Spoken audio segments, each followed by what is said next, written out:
We're ready. Good afternoon. Good morning. There we go. Good morning. Morning.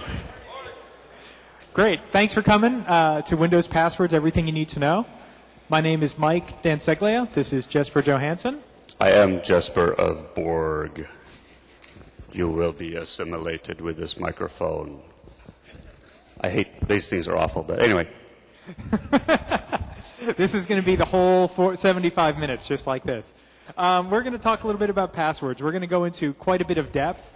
We're going to assume that you know quite a bit, and we're just going to blast right into it. We have a lot of content to cover in a very short amount of time, so we're going to go ahead and just get started. We're going to talk a little bit about how passwords are created, how they're stored. We're going to talk a lot about the crypto behind it, the math behind it. We're going to talk then about how passwords are used. So once we have these cryptographic hashes and stuff like that all stored up, what do we do with them? Mostly authentication, but we'll get into that in quite a bit of depth. We're going to talk next about how passwords are attacked. Jesper is going to do some great demos, show you exactly how attackers will compromise passwords, what the methods are, both the technology and the non-technology sides of password attacks. And then finally, we're going to tell you a little bit about how to mitigate those attacks through best practices. We're going to show you how to stop a lot of these attacks. We're also going to have a follow-on Cabana session this afternoon, which will go more into the password best practices side, how you can mitigate these, how you can actually stop these types of attacks. So passwords, the analogy we're going to use a little bit here, passwords are like bubble gum. First of all, they're strongest when fresh. Whenever you change a password, when you have a new password, when you roll passwords over frequently, that's when they're most effective, when they're not laying around for a very long time. Just like bubble gum, it loses its flavor on the bedpost overnight, if you will. Should be used by an individual, not a group. Well, that's pretty gross in the bubble gum analogy, but it's very accurate in the password analogy. You should never be using passwords for a bunch of different people, same password or same account. Very, very bad practice. And finally, if left laying around, it'll create a sticky mess. Well, again, true especially in the warmer climes, like down here in San Diego, and with passwords as well. In fact, I've seen very, very frequently things like passwords taped to monitors, passwords written down on pieces of paper, stuff like that. If they're left around, that is the invitation for the sticky mess of password situations. So we'll talk about different aspects and different variants of all of these as we go through. And now a little bit about how passwords are going to be created and stored. Okay, so this is actually kind of frightening. We're talking about encryption algorithms, basically, and we've got a full room. Just the fact that this many people interested in this scares me a little bit. But okay, so we're going to talk about how passwords are created and stored. There's really, frankly, only three things that people care about when it comes to passwords, right? How they're stored, how they're used, and how they're attacked. Isn't that about all we really care about? So, Windows stores passwords several different ways.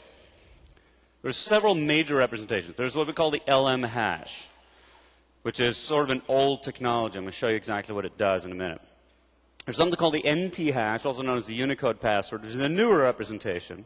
And those are the main storage places for your password used for authentication. We also have these things called cached credentials. How many of you have heard of cached credentials? Okay, how many of you have heard that you should turn them off because it's a huge security problem? Yeah, I'll address that. And then we have various other places to store usernames and passwords. And we'll talk about some of those things. There's all kinds of things built into the OS, like, you know, you go into IE, you fill in a form, and it says, do you want to store this password? What happens when you do that? We'll talk about what that means. First one we're going to talk about is the LM hash here. So the way the LM hash works, it's kind of interesting. You take your really nice, big, strong, long password, and you pad it to 14 characters with nulls, and then you uppercase the entire thing. Then you separate it into two 7-character strings. So what you just did was you took a nice, big, long password, and you split it into two short, bad passwords. Okay? That's what happened. And you know the worst part is? We can't even claim credit for inventing something this stupid. Okay? It was invented by a very large company that makes big hardware. Like 20 years ago. And we still use it. So this is what we do with it. Then we take that, and we use that as the key in the encryption of a fixed constant using DES. How many people still think DES is cryptographically secure? Right, yeah, exactly. We concatenate the result from that, we store that, and that is the LM hash. So why do I have that in quote? Well, I'll tell you in a second. What do you need to know about this? What are the considerations with the LM hash? Well, first of all, it's not a hash, right? It is a one-way function because it's the key, not the actual data that you're encrypting. So it's still a one-way function, but it's not a hash, okay? It has a very limited character set. Basically, the common alphanumeric set only. Whatever you can find on a U.S. English keyboard, which means for those of you in Europe, you now have the nifty euro symbol on the keyboard. If you use that in your password, it will not be able to generate an LM hash because that symbol is not a part of that character set. It's case insensitive because it's all uppercase, and there's only about 69 characters that can actually occur in this thing. So with 69 characters padded to exactly 14 characters that you get these two 7-character passwords, the maximum entropy is about 7.5 times 10 to the 12. That sounds like a lot, but you got to remember that I can generate about 3 million of these hashes a second on half-decent hardware. Okay? So brute forcing these is not that hard, especially not considering I can crack them in 2 pieces, right? I can actually attack them as 2 separate passwords. I generate a hash, I compare it to what's stored, and then I compare it to the second part of what's stored, and that's how you brute force them. There are also what's called unsalted. Any Unix admins in here? Like 2? And okay, so all right. I'm going to give you a head start after the session so you can get out before the rest of the people that will pound you to. No, anyway. On a Unix system, we always salt passwords, right? Salting means we add some type of entropy to the password. There's a real big reason why we do that. Remember the older Unix systems, anybody could go open /etc/password, which is where the passwords were stored, or the password hashes. And then they could find out, well, I know what my password is, and so here's the hash for my password. And then you scan the rest of the file, and you find out if anybody else has the same hash. Well, you all just figured out what their password is, right? So they came out with a salt, which is just a 3-byte value they append to it before they generate the hash, so that 2 people with the same password have different stored representations. Okay? That's because they handed out the password file to everybody. They still do that. If you use NIS, for example, just to get the password file, all you have to do is request it. You just ask the NIS server, could you please send me the password file? And it goes, oh, yeah, here it is. Which is why why NIS stands for the Network Intruder System. We also have the NT hash. Okay? The NT hash is real simple. You take the password, you hash it, you store it. It's as simple as that. Take the password, run it through an MD4 hashing algorithm. That generates something we call the Unicode password, because we don't convert any of the character set, and we just store it. It's called Unicode password in Active Directories. If you ever opened up Active Directory editor tool, you'll have seen a value called Unicode PWD. That's what this is. That's the NT hash. Okay? It's also stored locally. I'll talk about that in just a second. What do you need to know? Well, first of all, it's case preserving. There are at least 630 different characters that can occur in this character set. Okay? I don't really know how many there are. Theoretically speaking, the Unicode character set can have about 65,536 characters in it. A lot of those will actually not be used, right? So some of them, for example, an E with an accent on it, lowercase e with an accent, will actually be converted into an uppercase E, and then you get an LM hash with an uppercase E instead. So the total character set is not quite 65,000, but it's a lot larger anyway. The entropy is much, much larger, and we have a much longer password length. You'll see people that claim the password length for an NT hash is 14 characters. You'll see 128. You'll see 256. It's 127. It's a 128-byte string with a null at the end, so it gives you 127. Okay? A lot of people think it's 14. But that's because on NT4, you know the little password dialog box? That's all it will take. You can actually set a 127-character password on an NT4 box. You're just going to have a really hard time logging on. Okay? Because the dialog doesn't take it. So that's the problem with it. Yeah, it's very secure. Oh, yeah.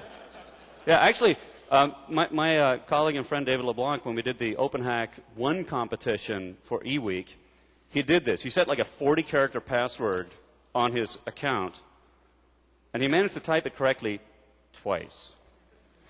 Could never use it again. He ended up having to rebuild the whole system just to fix that. The entropy for the 14-character password is huge, 5.6 times 10 to the 25. That's for a 14-character password, right? That's only, and it's the same character set as the LM hash. Why is it so much larger? It's 13 orders of magnitude larger. Why? Well, it's simple. It's because you get a 14-character password as opposed to two 7-character passwords. That alone gives you that additional entropy. If you use the full character set, your entropy is 1.5 times 10 to the 39, or a whole lot. If you use a 110-character password, your entropy is something like 8.4 times 10 to the 307, or roughly 4 times the heat death of the universe. We couldn't calculate it for 127 characters because Excel just wouldn't go that large, and nobody would pay for a copy of MATLAB. So, you know, the entropy is huge. So how many of you have 110-character passwords in here? It's a one guy over there. His password is War and Peace, not the title, the book. Yeah. So seriously, right? How many of us have 7-character passwords? 8, 10, 14, 20, 30, or greater. We have 1, 2, 3, 4, 5, about 5, 6, 7, 8 people that have 30-character passwords. My current password is 34 characters. I'll tell you how I do that later. It's not 34 characters of random goop. Okay, I'm not that good. The NT hash is also unsalted. Okay, we're not going to salt one, why salt the other? So we'll talk about what that means later on, actually, for hacking. Then there's this thing called the cached credentials, and I've seen so much FUD, fear, uncertainty, and doubt about the cached credentials. I was in a session in Stockholm about a month and a half ago, and this guy who was supposed to be a partner and a consultant for Microsoft was standing up there telling everybody that the cached credentials are managed by the LSA, which is true, and that they're stored in the LSA secrets in cleartext, which is patently false. Then he dumps out the LM hashes, and he fails to be able to point out where they are, which, considering they're in cleartext, is a bit of a failure on his logic there. The cached credentials are used when you're trying to log on to a system that you've logged on to before, but you can't get to the domain controller. So they're extremely useful, for example, for a laptop, right? It enables you to log on with the domain credentials on a laptop, even though you're not connected to the domain. The way they're actually stored, they're generated by the LSA, but they're not actually stored in the LSA secrets. They're just stored in the registry somewhere, in one of the secure or protected, I should say, areas of the registry. The way they're generated is pretty simple. You take the Unicode password, you concatenate the username and domain name to it, okay, and then you run that through an MD5 hashing algorithm, and you store that. So what we're really talking about is a hash of a hash. Can you suck these things out of the stored credentials? Sure. If you have total ownership of the system, system-level access, you can get a hold of the cached credentials. Can you crack them? Yes, but most of us will not be alive by the time you're finished. All right? It's hard enough to crack an MD4 hash. Here we have an MD4 hash hashed by an MD5 hash, which is really hard to crack. If you have to do this to break into the system, you have got to be really bored or just run out of all other options. It'd be a lot easier to put a Trojan on the box and hand it back to the owner and tell them to use it. That would be a lot easier. And your chances of success are probably a lot larger that way. So the cached credentials are there. Can you get to them? Yeah, you can. Can you crack them without being the National Security Agency? Probably not realistically. Okay? We see a lot of people want to turn these off. And in some cases, they're not all that necessary. But by and large, they don't really harm anything by being there.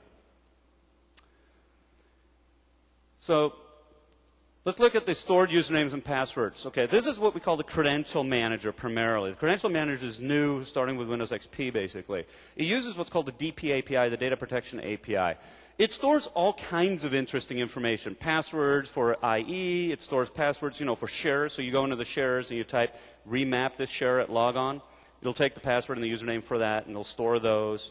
The way it basically does this is kind of similar way to the way the cached credentials worked, except that as input into an encryption algorithm of these things, because they have to be able to get the password back out. So as input into this encryption algorithm, they actually use your username and your current password, which means that if you reset your password, you lose access to these.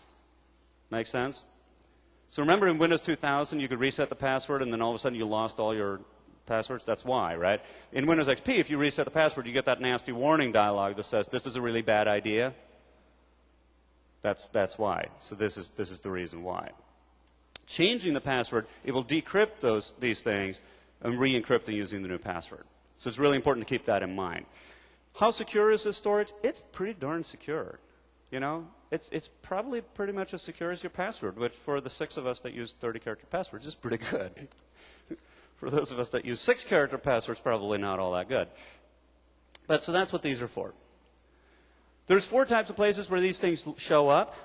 They're in the Security Accounts Manager, the SAM database, which we're all familiar with from NT4 and NT3 and so on and so forth. Okay? The SAM database is still there. Even on a domain controller, the SAM database is still there. On a domain controller, it's used for logging onto the recovery console. Okay? But on domain clients, you have a SAM database with local accounts. Okay? So they're stored there. Both the LM hash and the NT hash, or the Unicode password, are stored in the SAM database. In Active Directory, we store both as well. Same thing with Active Directory. We store exactly the same values. They're just stored in different places. The cache credentials are, like I said, stored in the registry, okay, and used for offline use on domain members. You can turn these things off, but there's not much reason to do it. The stored usernames and passwords are basically just text files underneath your profile. If you go into your profile and you go through all the folders and files and so on, you'll find some files that look really funky, and if you try to read them, you can't read them. That's what these are. Okay? Once they're encrypted, it doesn't matter where I store them, right? Ostensibly, they're at this point safe, and I should be able to put them anywhere I want. So that's where these stored usernames and passwords are. Let's take a look at how they're used. Yeah, I'm going to talk a little bit about how passwords are used, and primarily, well, really, solely, they're going to be used for authentication, proving your identity to the system for some purpose, for discretionary access control primarily. So authentication in the Windows environment starts with press Control-Alt-Delete to log on. Hopefully most of you have seen that screen at some point in your life. So you press Control-Alt-Delete, and you type 3 things into that dialog box: username, password, and account database. The interesting part of the account database is whether it's local or remote, and I'll show you that in just one sec. So what happens is you type that information in, you press Enter. That information gets handed down from a process called WinLogon, which is actually displaying the user interface, to LSASS, a Local Security Authority subsystem. LSASS, or LSASS, figures out, based on that information you typed in, whether this is a local or remote login. So local login, not that interesting. We go to the Security Account Manager, we authenticate, we provide back the appropriate information for a user token. Not that interesting. It's really the remote login that we're worried about, that is attacked more frequently and that we're concerned about. What happens if it's a remote login is LSASS then has to determine what authentication package we're going to use. Are we going to use Kerberos, which is Kerberos, or are we going to use MSV1_0? MSV1_0 is generally referred to as the everything else package. It is NTLM, NTLM-v2, and LANMAN authentication. Now, important to remember, Jesper talked quite a bit about LM hashes and NT hashes. Has nothing to do really directly with the type of authentication. The authentication uses the hash as part of its authentication process, but they are separate. So LM off, LM authentication. This is the old yucky one that we just absolutely hate and recommend that you turn off immediately if you possibly can. It's just yucky. It's used to authenticate access to old clients or to old servers, LAN-MAN servers, and 98 machines, 95, 98 machines serving as servers with share-level passwords. Who remembers share-level passwords? Okay, a lot of old-timers like me in here. Share-level passwords use LM authentication. That's primarily why people keep these on. Nobody has LM servers laying around pretty much today. Also, this is the interesting thing, clients use LM authentication sometimes. The clients are Windows CE, Windows 3X, real-time communications clients, and cluster components actually use these between each other. So these are the clients that will send LM auth and require LM auth on the client side. It's a challenge response protocol that I'm going to show you in just a moment, show you exactly how that works. And it uses the LM hash. Jesper explained that it's not really a hash, but LM authentication does use the LM hash. It's the only authentication package that uses the LM hash. NTLM authentication, quite a bit stronger than landman authentication. NTLM authentication is used in much more of a widespread scenario. It's used to authenticate pretty much on domains. It is almost up until recently, it is pretty much the de facto standard. It's what we configured clients and servers to use. And I'll have a little chart of that in just a moment. Windows 90X machines with user-level passwords, so we remember that there are share-level and user-level passwords there. User-level passwords use NTLM auth as well because they have to talk to a domain controller instead of share-level passwords where they don't. And NTLM authentication uses the NT hash. That shouldn't be too hard to remember. That's pretty obvious. But this one wasn't quite as secure either. And I'll show you exactly why this one isn't so secure today in our current computing environment. This is how it works. The client says, hey, I need to authenticate to a server. Client contacts a server and sends an authentication request. I need to prove my identity to you to access a resource. The server sends back a response. The response contains what we call a nonce, which is just a pseudo-random number. I just pick a number out of thin air, send it over to you as a client. The client then does some calculations based on that pseudo-random number. Specifically, it uses DES, the data encryption standard that Jesper talked about before, and it sends both a version of the Unicode password, which is the NTLM hash, and the old LM hash. It sends both responses. Both responses. Boy, this is a concern. When Jesper talks about how passwords are attacked in just a few minutes, you're going to see that this is a really bad thing because the LM hash can be attacked a lot easier than the Unicode password or the NT-LM hash. Then the server sends an authentication result. Hey, I figured out who you are based on your encryption of that nonce with the Unicode password or with the LM hash. You're cool. I believe who you are. Okay, so NTLM v2 authentication. Now we're taking it to the next level. NTLM v2 authentication was introduced in a service pack of Windows NT 4.0. And basically what happened is Microsoft figured out that there were a lot of different attacks occurring against these older authentication mechanisms. And we decided to add some technology. I can't be too specific here because some of this is public and some of this is not public. But we added some hardcore technology under the covers to protect the authentication process. Some of the stuff is actually, we're talking about it for the first time, I think, in this room. So we use it to authenticate to everything. Everything meaning everything that can support NTLM v2, which is NT 4.0 Service Pack 4 or later. That's what can support NTLM v2, unless you apply a pack, a Windows 9X Directory Services Client patch, in which case you can use NTLM v2 authentication on these old Wintendo systems, as they're like to be called. I don't particularly like that operating system, so I'm not going to butter that up for you. It is far better than NTLM in its protection. It uses the NT hash, so it still uses the NT hash. And you might say to yourself, well, Mike, if it uses the NT hash, I saw that NTLM uses the NT hash. What's the difference? Well, it's some really basic stuff. The authentication request happens the same way. The server sends the nonce back the same way. However, this cool thing happens. We send that client response to the nonce over a secured channel. That's the biggest benefit that we get, is we open a secure channel between the client and the server, so that even if you're eavesdropping on the conversation, and previously with the LM and NTLM authentication, you could have seen that response directly and started attacking that response. We're encrypting the encrypted response. Wow. You would think that's not such a big deal, but that is an incredibly big deal security-wise. And then we get the same authentication result back. Does that make sense? No? Yes? Anyone?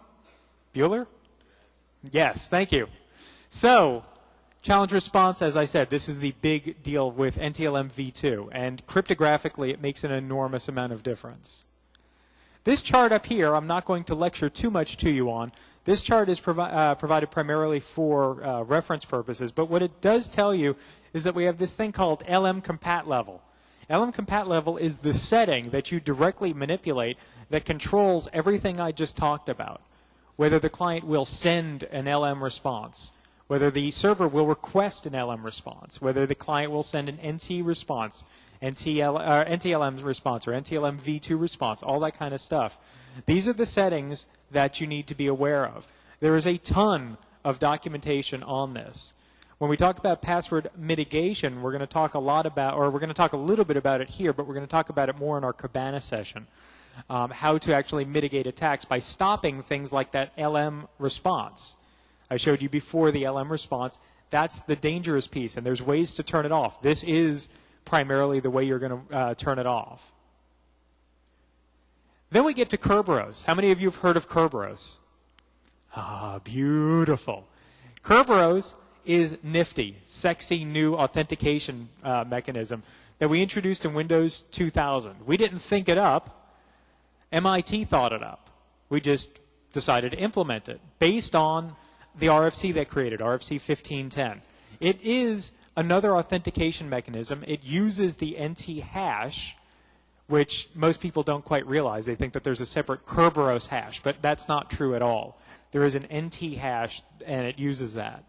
And it is absolutely RFC compliant. It is compliant with RFC 1510. We got some bad press about that a while back and had a lot of concern about it. But the bottom line is it is RFC compliant. It's not, we didn't flow it here because it's well documented. The RFC is out. There are separate books on it. There's a lot of content out there on it. But the bottom line is it works very, very similar to other authentication mechanisms in that it allows you to prove your identity on the network. So how passwords are attacked. This is a little bit about, now we've talked about how passwords are stored and created. We've talked about how passwords are used. So now we're going to talk about how to bash them and crack them. Yeah? Hands up? You're awake? Okay, all right. So not even that sexy authentication algorithm woke you up. This is frightening. Yeah, it's like, wow. So what does that look like? What, Kerberos in the nude, the centerfold edition? All right. Well, that is what attacking is, isn't it? Isn't it, reversing all that stuff?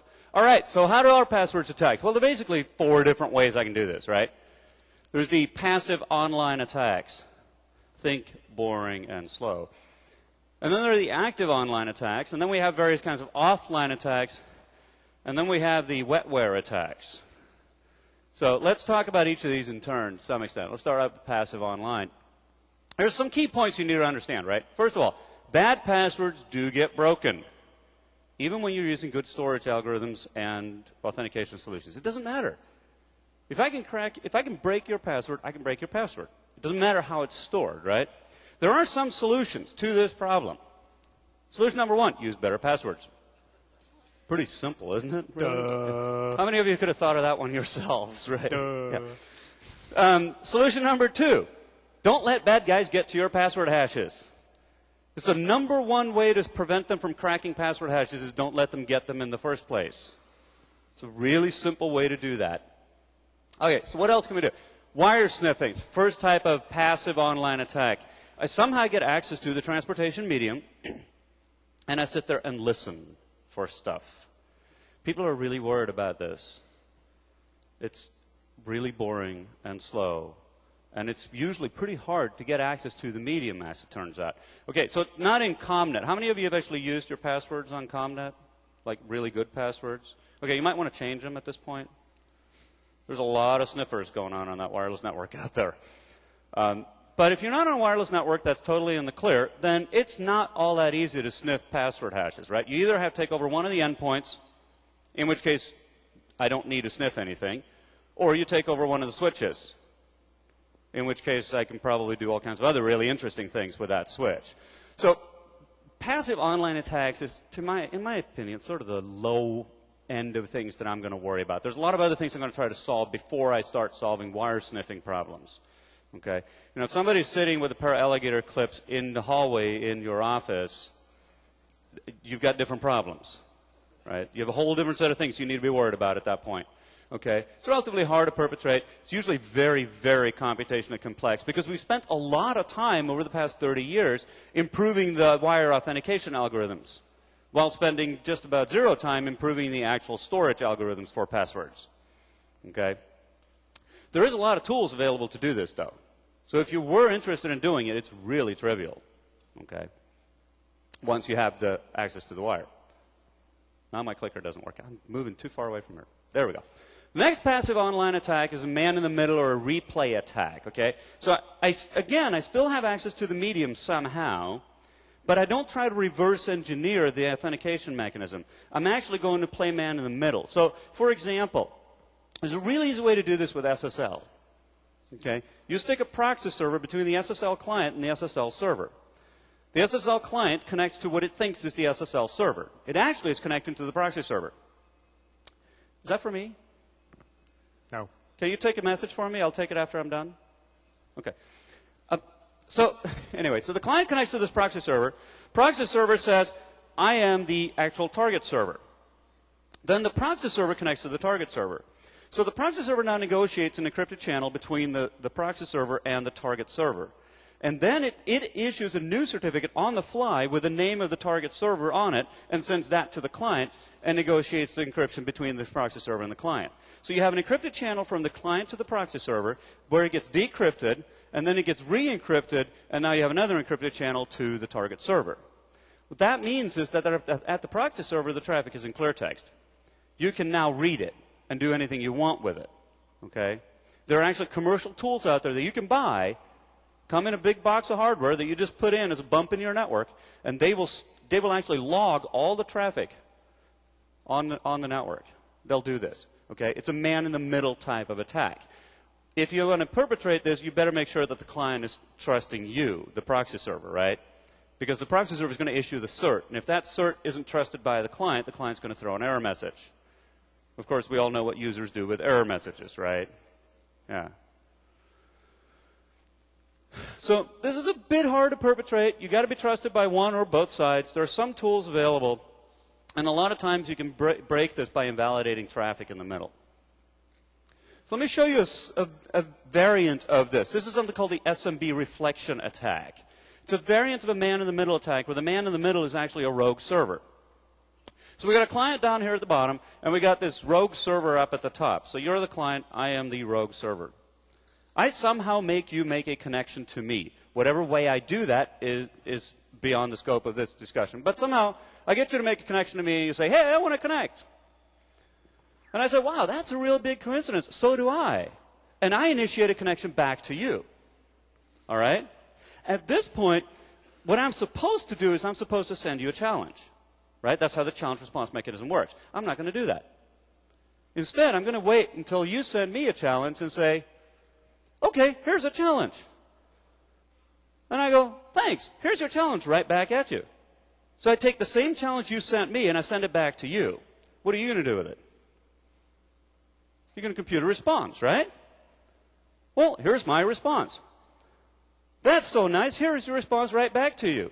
I just turned your response that you computed with your password hash right back to you. And at the end of this sequence, I'm connected to you as you. Okay? I've gotten this question probably 20 times over the past 3 days. Is there a problem with connecting remotely to a machine that might have been hacked? What do you think?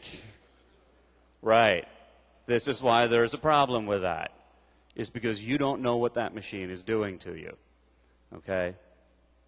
This is called the SMB reflection attack. There's actually a very easy way to break this. You turn on SMB message signing. If you turn on SMB message signing, require it on the client down there, the one that the guy is trying to destroy with his forehead, and then you have to enable it on all the servers because it's not enabled by default on the servers.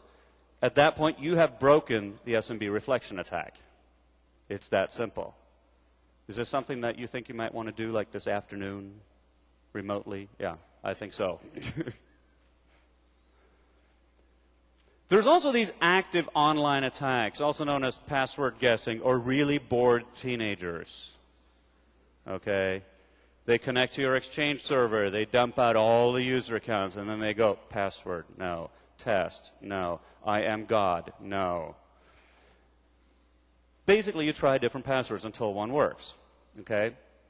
It's made easier by bad passwords, obviously, by open authentication points, by the server volunteering information about the users on it, and by lack of password guessing controls, which we're going to talk about later.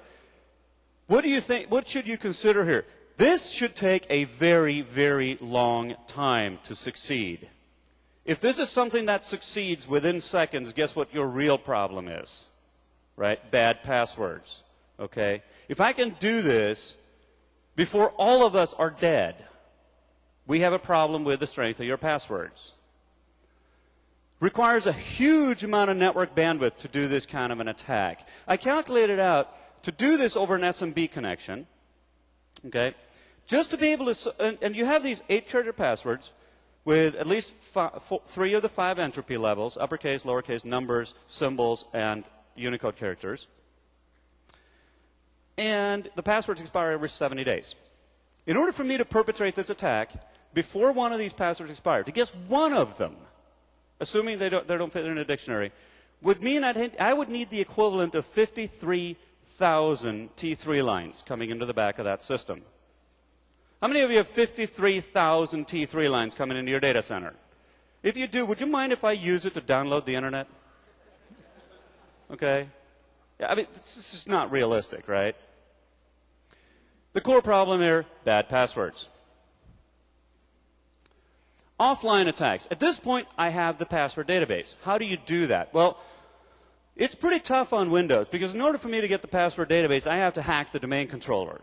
And if I can hack the domain controller, I really don't need to crack passwords. I shouldn't need to crack passwords, right? I already own the DC. I can just capture the passwords when they're reset.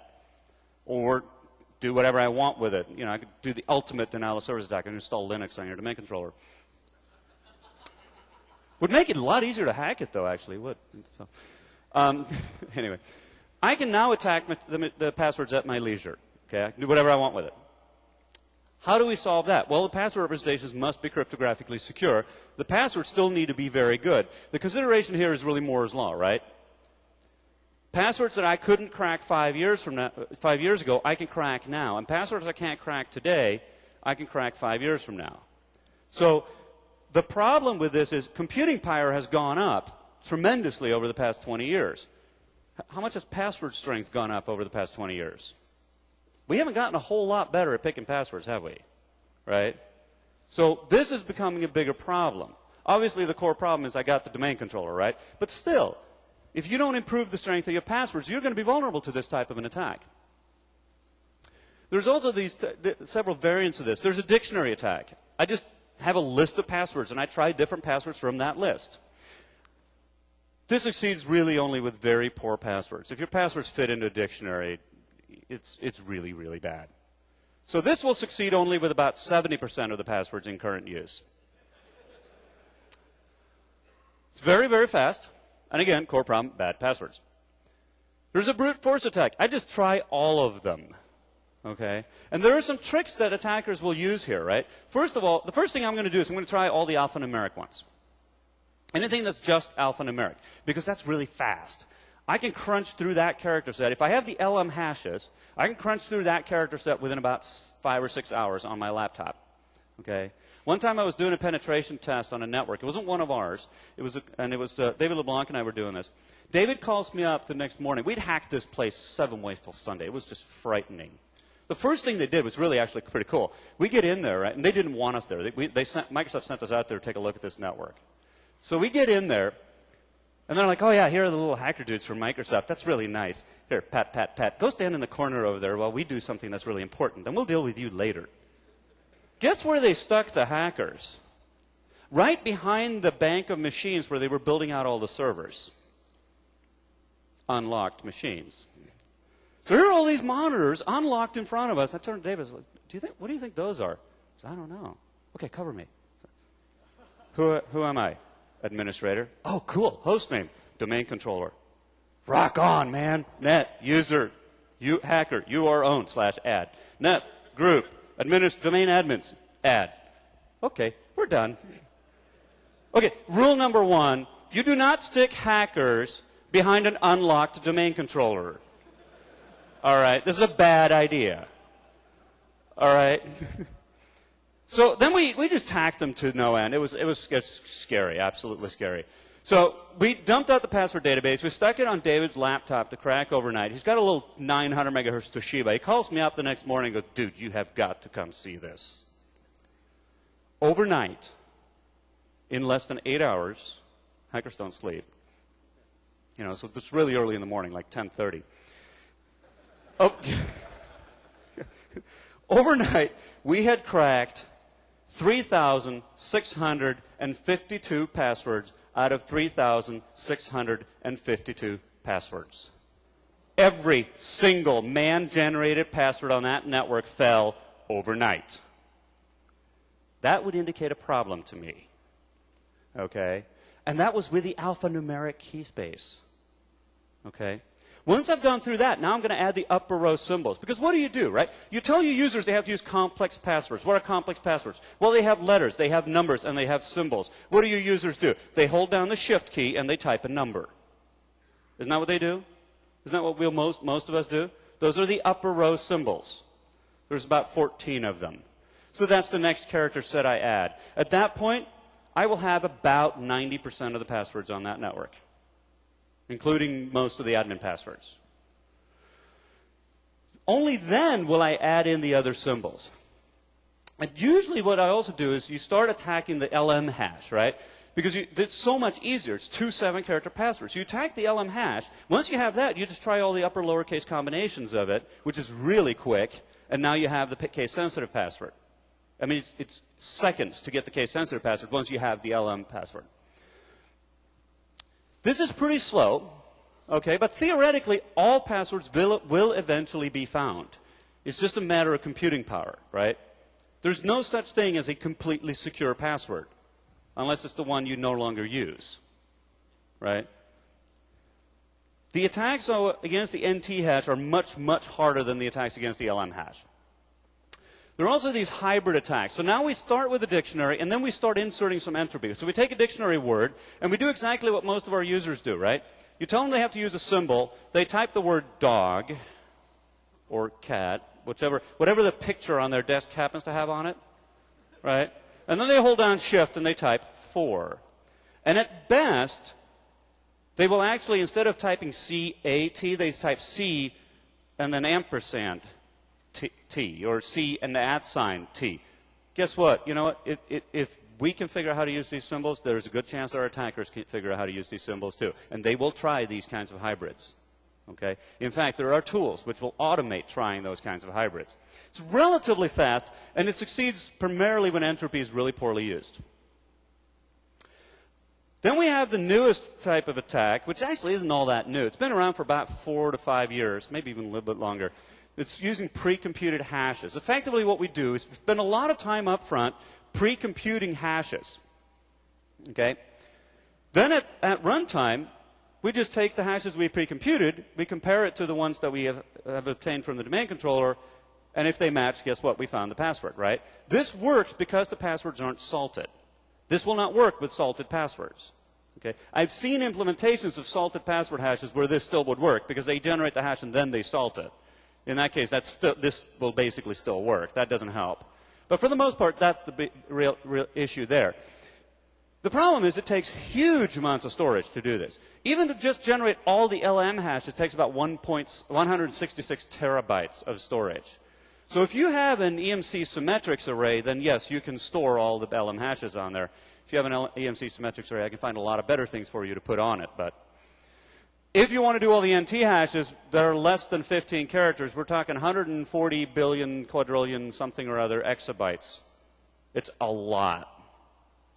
It's like almost as much as all of the porn on the internet combined. The solution to this storage problem is to use what's called a time-space trade-off. Instead of storing all the hashes, We store a subset of them. And then what we do is we store the first n bits, and then the last n bits, and then we list all the passwords that correspond to those n bits. And then at runtime, we look up the first n bits, the last n bits, and then we know that it's one of these passwords, and then we just brute force those, which is much, much faster. There's now a tool out that does this. The first tool that did pre-computed hashes was called Quakenbush Password Appraiser. It came out, I think, in 1998. There's now a tool called Rainbow Crack, which does the same thing, except it uses the time-space trade-off. How many of you actually used Rainbow Crack? Okay. It's pretty bad. I mean, not that I'm going to tell them to fix it. You know, that's relatively low on my list of priorities. But it's a pretty bad tool. It takes forever to generate these things. But what it basically does is it just compares these things and brute forces them. Okay. What do you need to think about here? Well, first of all, it takes a lot of effort up front. If you store the LM hashes, they're much, much more vulnerable due to the smaller key space and the shorter length. There is now a web service available where you can submit password hashes and they will crack them for you. How many people think it's a good idea to submit your password hash to a web service? Trust me, they've got more storage space behind there for your password and where it came from. Okay? What they did was they used a SETI-style effort to generate the tables. Somebody wrote a tool to distribute the rainbow table generation across the internet so they could generate the NT tables. And they claimed to be able to crack any NT password shorter than 14 characters in about 15 minutes. I haven't tried it, but there's no reason why that wouldn't succeed, right? But we're talking probably, I calculated this once, I think it was a terabyte or so of storage space to do this. So I'm trying to figure out who's funding their storage space. I don't know. Anyway, mitigations. Step 1, use good passwords. Step 2, remove the LM hashes. Okay, those are your mitigations against this. Let me show you an attack here and show you a little bit about how this works. Okay, how many of you have seen this tool? This is LoftCrack. This is actually the newest version of LoftCrack. LoftCrack is probably the premier password cracker on Windows. It's available from @stake.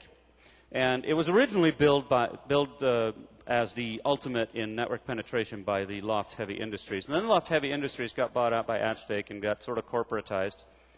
And the guys now wear suits, which is really frightening. You know, they still have hair down to their ankles, but wear suits. And so they're now selling LoftCrack. And it's now an administrator's tool to audit passwords, right? So it can do things like crack passwords against a live domain controller and tell you just that it got cracked, not what it was, which will make password cracking a lot more palatable to senior management. It can also do things like reset the password on the account. So it forces a password change if the password is cracked. So it can do those kinds of things now. This is primarily written by Chris Weissopel, who's actually down in the @stake booth if you want to go talk to him. He's a really good guy. Does a great job programming. And this is probably the best one. So I've imported some hashes to this thing. I have set up a session here, and it actually does take pre-computed hash tables. So I've added a whole bunch of pre-computed hash tables. I've set it up to do alphabets and numbers, and I have a dictionary that I'm going to crack against. Notice that it also has the hybrid crack. It'll append 2 characters to the password. You can set it to prepend characters to the password as well. So it'll take the dictionary, and then it'll append 1 or 2 characters or symbols or something like that to the password and see if it matches the dictionary that way. Gives you a very, very fast attack. And then it has the brute force attack. So we're going to go ahead and just start that. And at this point, notice that it's actually finding some things.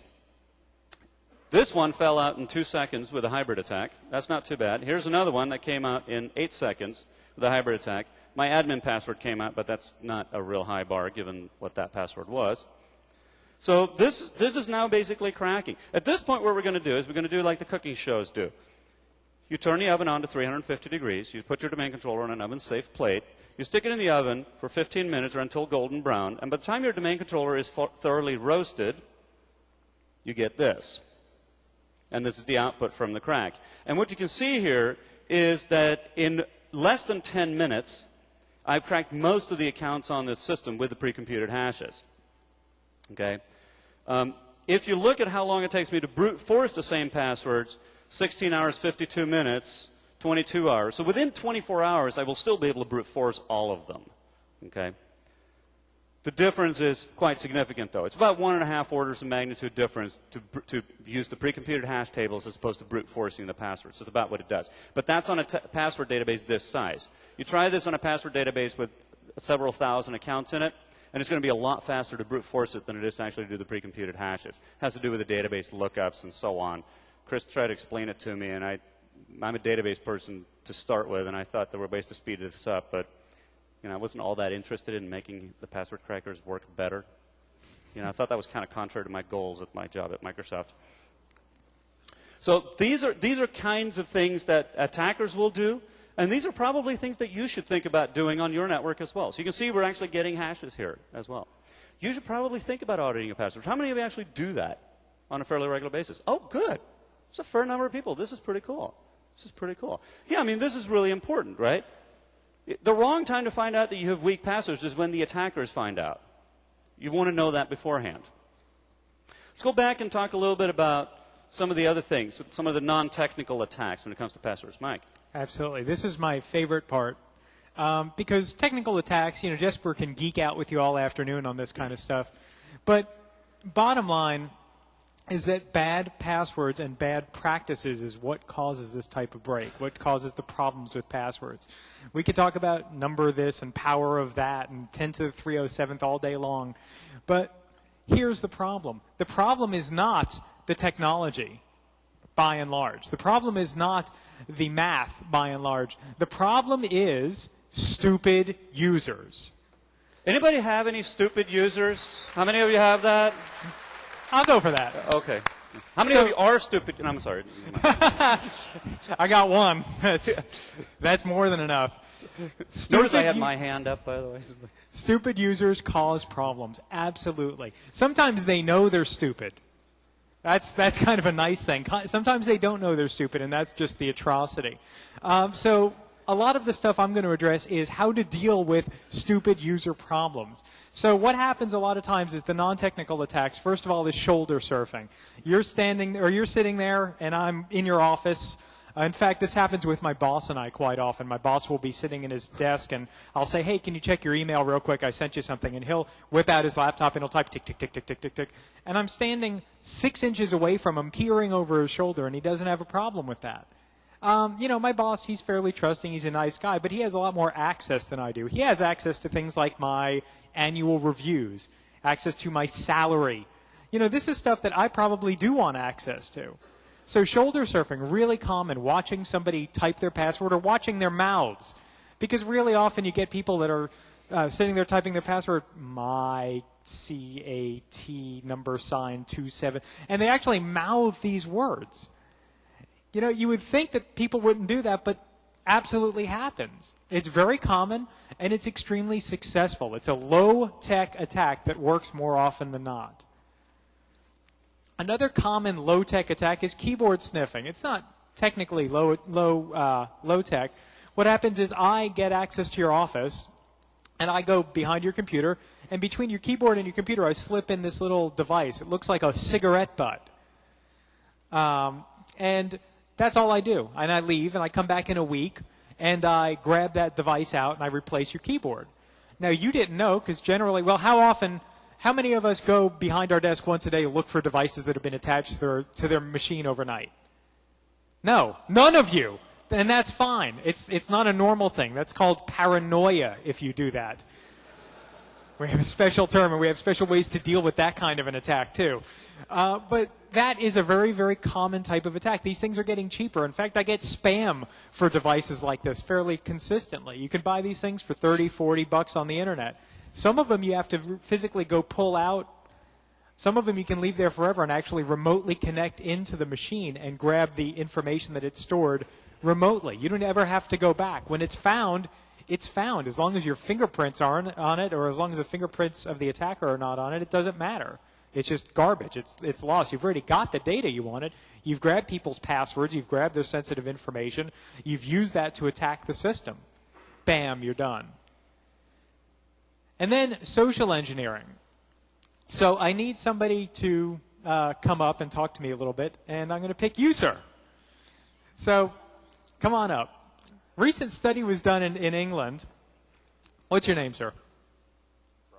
Okay, here. You get this. Talk to that. Mike and I don't know each other at all. That's right. This is totally unrehearsed, I swear.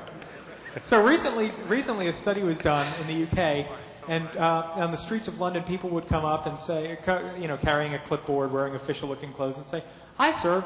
My name is Mike, and I'm doing a study for Gartner Research. Do you have 30 seconds?" Yes, he does have 30 seconds. Beautiful. There, it's on now.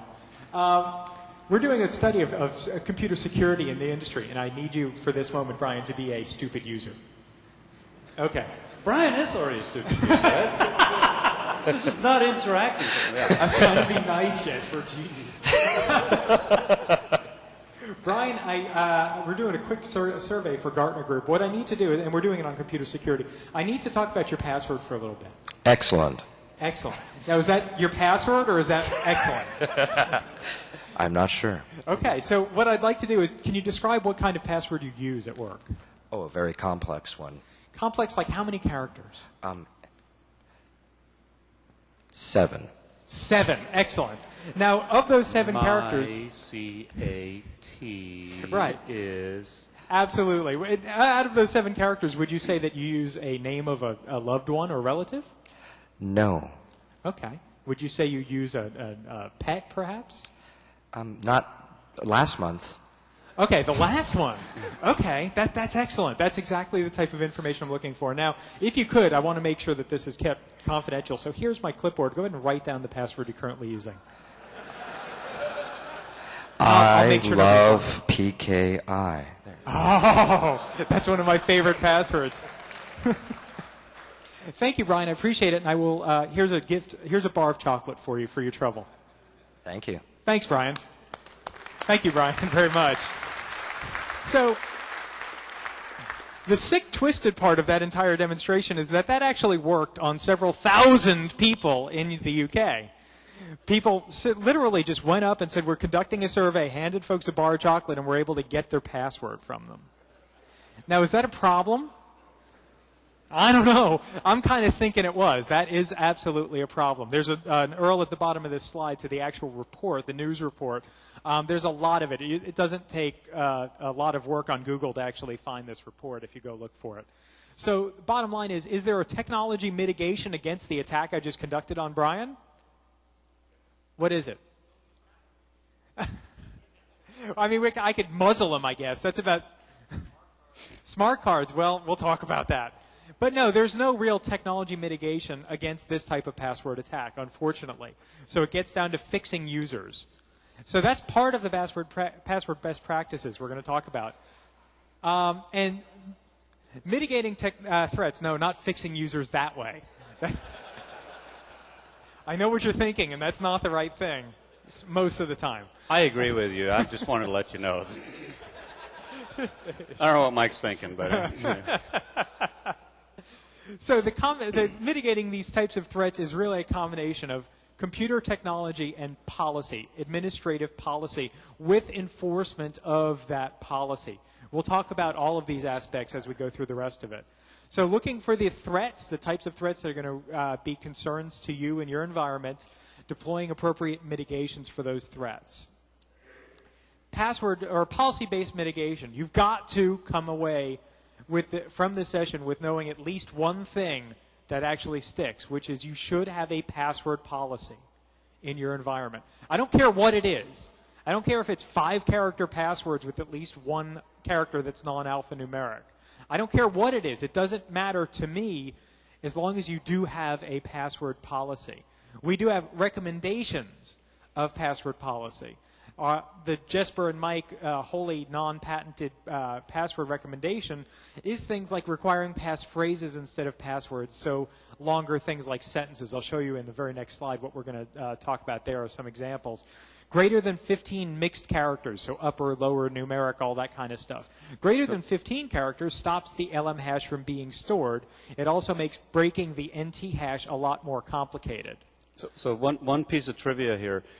You know, you can't actually require by technical policy greater than 14-character passwords, right? We'll see in that. If you try going to group policy and set 14 characters, or try to set it to 15 and say you can't do that, you know why that is? Because we were trying to figure this out, right? Why can't you do that? So we found the developer that actually put that in, and his reasoning was, but if you set a password that's more than 15 characters or 14 characters, you won't get an LM hash. Right. Yeah, that was sort of the point, man. So we're fixing that at some point. We fixed him already, so.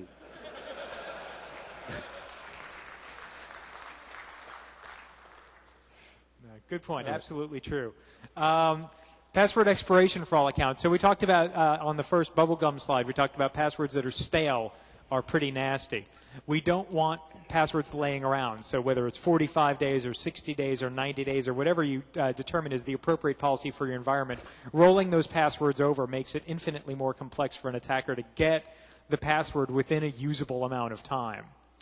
No password reuse, spatial and temporal, means that we shouldn't be reusing passwords at all. I mean, my last password should have nothing to do with my current password, should have nothing to do with my next password. In length, in substance, in composition, anything like that. It should just be something I think up wholly differently. And account lockout where appropriate. Jesper and I will discuss, quote unquote, this in a few minutes. There's a lot of question about account lockout, but you should have a policy that addresses all of these items, whether you use them or not, whether you enforce long or short lengths, whatever you do, you should have a policy. Why should you have a policy, even if it's a weak policy? Because if you don't have a policy, you can't enforce anything. Without a written policy, you can't implement the technology to support that policy. Without implementing the technology, you can't fire or kill people for breaking that policy. Prefer fire, most likely. Physical security policy, I'll be brief here because it's not specifically related to passwords, but if you can touch a machine, you have broken its physical security. If I can physically come up here and do this to Jesper's cool, expensive laptop, I have broken its physical security. I'm going to break Mike's physical security before we get out of this room. If I break his physical security, all Windows security is essentially out the window.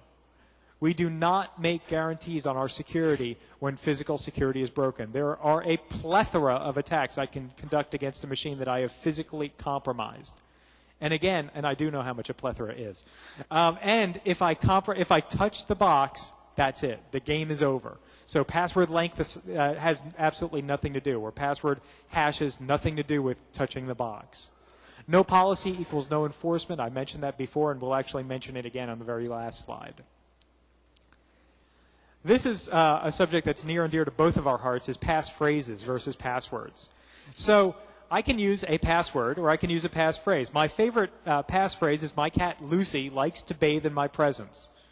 And it's absolutely true. She likes to sit on my lap and take a bath, and it's pretty gross. But the nice thing about that is that I can remember that particular passphrase really, really easily.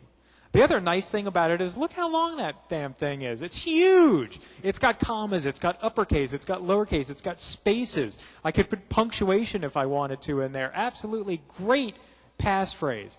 It's long, it's easy to remember, and it's very, very, very difficult to attack this type of passphrase.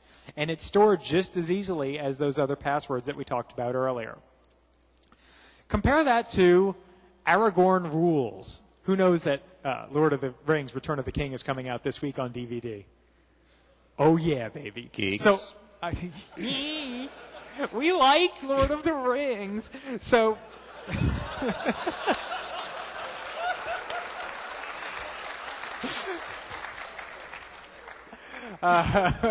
sorry.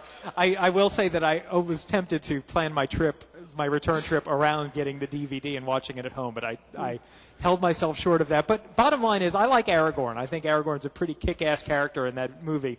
So my password might be Aragorn Rules, and I've substituted ads for A's and 3's for E's and stuff like that. This is a complex password, but it is far less hard or far easier to attack than my cat Lucy. And it's also far harder to type, that Aragorn Rules. I have to remember, did I use at for A? Did I use upper here? Did I use lower there? That one's going to be forgotten a lot more readily. People are going to have to call for password resets and so forth. So of the two, the first one looks a lot easier, but technically it's a lot harder to attack. It's a lot harder to compromise. And it's a lot easier to remember. So the benefit there is definitely using passphrases. And the summary at the bottom is the bottom line for this. Long, easily remembered phrases are far better than short, complex words. Technology-based mitigation, I think Jesper wants to talk a little bit about this. Sure. So the first thing you need to do is you need to start by looking at what you really need to store, right? Do you really need the LM hashes, or can you get rid of them? The answer is you can get rid of them. Okay? In just about every situation. If you have Windows 3.1 still in your network, you would need them. But if you've got Windows 3.1 still in your network, you've probably already been hacked. So, and the attackers are probably secured your network for you out of pity at that point. There are some relatively surprising things that break when you remove the LM hashes. Cluster services uses LM hashes. It uses it because it does UDP authentication, which currently uses LM hashes by default. It's really easy to fix that. You harden the NTLM SSP. If you go into group policy, there's a setting for the NTLM SSP. Turn on NTLM v2 for the NTLM SSP, and cluster services will now use NTLM v2 auth instead. Same thing with real-time communication server, RTC. I've heard rumors that certain scenarios with Windows CE are broken. Mike's heard the same thing. We feel collectively terrible about that. That's about how far we're willing to take that. And I heard the other day that Mac OS X, if you run off Outlook 2001, it uses LM hashes. Again, use Mac OS X. If you haven't installed the 33 kernel patches, you've probably already been hacked again. So there are some things that will break, but by and large, most of us can get rid of the LM hashes. We don't need them. It's really easy to get rid of them. You turn on the no LM hash key. In fact, it's already in group policy on Server 2003 and XP. Turn it on, and on XP and higher, no reboot is even required. You had a quick question. We've got to take a very short one because we're running out of time. What about what? Network boot disks? Okay, so good question. What about network boot disks? If you use a DOS boot disk to boot the network, then you would have to use LM hashes. If you use Windows PE instead, then you don't have to worry about it because then you get the NT authentication. So if you still need a DOS boot disk, go down and talk to Mark Rustunovich and company from WinTernals and buy yourself a copy of ERD Commander. That's based on WinPE and it uses NT authn. Okay. Obviously, deploy password policy, minimum length, complexity, all these great things that Mike was talking about, right? So do actually deploy a policy that does this. If you want a custom policy, you can write yourself one. It's called a password filter. If you're even just rudimentarily familiar with how to write C or C++, you can do this. It's very easy. I hate to do this to you, but I'm going to have to punt the questions because we've got 8 minutes left, and I have another session at 11:45. We're going to have that Cabana session? Yeah, we have a Cabana session this afternoon at 1:30. If you don't mind, can we take the questions then? Just so we can finish. Is that okay? Yes? No? Okay, thank you. Multi-factor authentication is the next thing, right? Why use passwords at all? First thing is like Brian said, right? Use smart cards. You can require smart cards. In fact, we're in a big deployment right now where we're requiring all admins to use smart cards. All domain admins have to use smart cards. Everyone at Microsoft that wants to dial in has to use a smart card to dial in. You cannot VPN in without a smart card. Okay? Smart cards are really nice because they're relatively cheap, comparatively speaking. Okay, so smart card costs some $20, and you got to buy the reader, and that costs a little bit, and then you got to build a PKI, which Brian will be happy to help you with. But in the end, you've really, really improved your security by using that. Even though there's only a 128-bit key on that, it's a lot stronger than any password any of your users could ever think of. Okay? So that's a really good one. There's also a lot of people that push biometrics. I have some sort of fundamental problems with biometrics. Biometrics being the what you are thing. If you think about passwords, right, multi-factor authentication is any two or more of something you know, something you have, and something you are. The something you know is the password. The something you have is the smart card. The something you are is your fingerprint, your retina, or something like that, right? What are my basic problems with biometrics? Well, first of all, these things really fundamentally are detachable. All right? If I'm worth less to the attacker than the data that I'm protecting, then I'm in for a world of hurt. All right. Second, I'm on the town one night, we're having a great old time, and I lose my thumb. I don't get another one. I can't go to my administrator and ask for another one, right? Okay, so I have one more. Okay, but that's not a lot of authentication for a lifetime of systems, right? All these things are effectively removable. The other thing is the entropy on these things is not that great, and non-technical attacks are usually really simple. A gummy bear works usually pretty well on a fingerprint reader. There's a little bit of grease residue left over. You stick a gummy bear on that, press that down, and most of the time that will actually generate your fingerprint, and you'll be logged on. Okay? Retina scanners very often work really well with photographs. Okay? All these kinds of things can be defeated. Freon can defeat thumbprint readers. A little bit of flour can defeat thumbprint readers. All of these things. Brian and I were doing a session at, IT Forum last year, right? And Brian ended up saying that there's really only one form of totally secure biometric authentication, and it is an anal probe. And the bad part of that was that generated all kinds of requests to demonstrate this particular device, which I'm just not really interested in doing.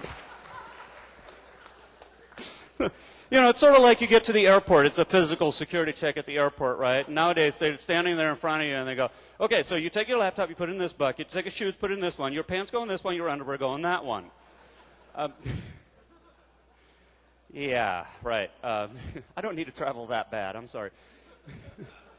So biometrics is failure prone. There are some issues with it.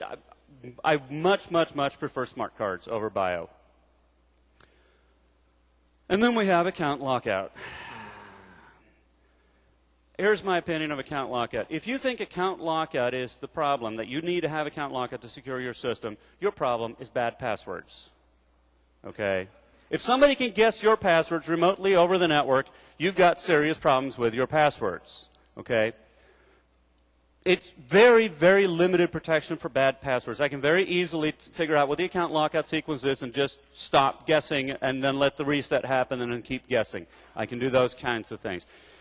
There is one scenario where I grant that this is somewhat useful, and that is on a public-facing Exchange server, where somebody can pull out all the accounts, and they're now running password grinders against your Exchange servers. And if you can't get your users to use half-decent passwords on their mail accounts, then somebody's going to start sending spam as authenticated users against your system. Spammers are now actually doing this. They're breaking into your Exchange servers and then sending spam through them. That's the one situation. I would prefer the wetware solution there, right? The how do you configure your users solution.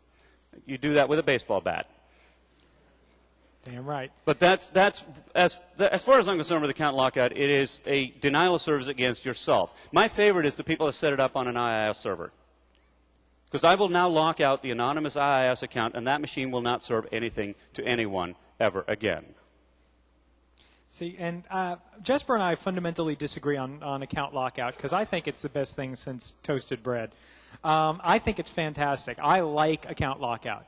Why? Yeah, I know, but you're wrong. I respect your opinion on this one, Jesper, but you're wrong. Account lockout is fantastic in that in some environments you've got folks trying to attack other people's passwords. You might have someone in a small company sit down and try to hack their boss's password. And they sit down and they type their boss's username and same domain name. And they just try the password all day long on their coffee breaks, on their lunch break, after work, before work. And eventually they're going to get it. If you don't have some type of mechanism to prevent this account attack, nothing's ever going to happen. You're never going to find out that it's a problem. You're never going to mitigate it. It might actually work. There are some other scenarios like this, and it's usually not as big of a deal if you've got some mechanism in there for mitigation. I just think account lockout happens to be a good mitigation. It's a layer of defense. Using passphrases is another good layer of defense, but this is absolutely one. And for reference on this, the bottom slide, there's a white paper out there called Account Passwords and Policies. You could Google for it or look on Microsoft.com for it. It goes into the description of exactly what the account lockout does, how it works, and has some specific recommendations for numbers and settings. Yeah, the easiest way to find it is to use the search engine for TechNet. You go to google.com/Microsoft. That is the search engine for TechNet. Oh, yeah. So Mike is completely wrong, but we'll argue about that later. There is one additional thing that we need to talk about, and that is policy enforcement. This turns out to be pretty simple. Hell yeah. I like this, right? So termination reason, opening unsolicited email, sending spam, emanating virus, report scanning, possession of hacking tools, refusal to abide by security policy. I love this one, allowing kids to use company computer to do homework. And my personal favorite, annoying the sysadmin.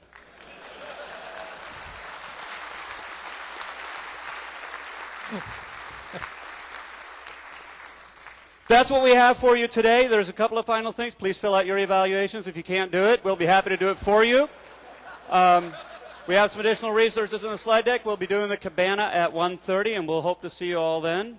Thank you very much. Here are our email addresses if you have any further questions. Thanks for coming, Thank folks. you.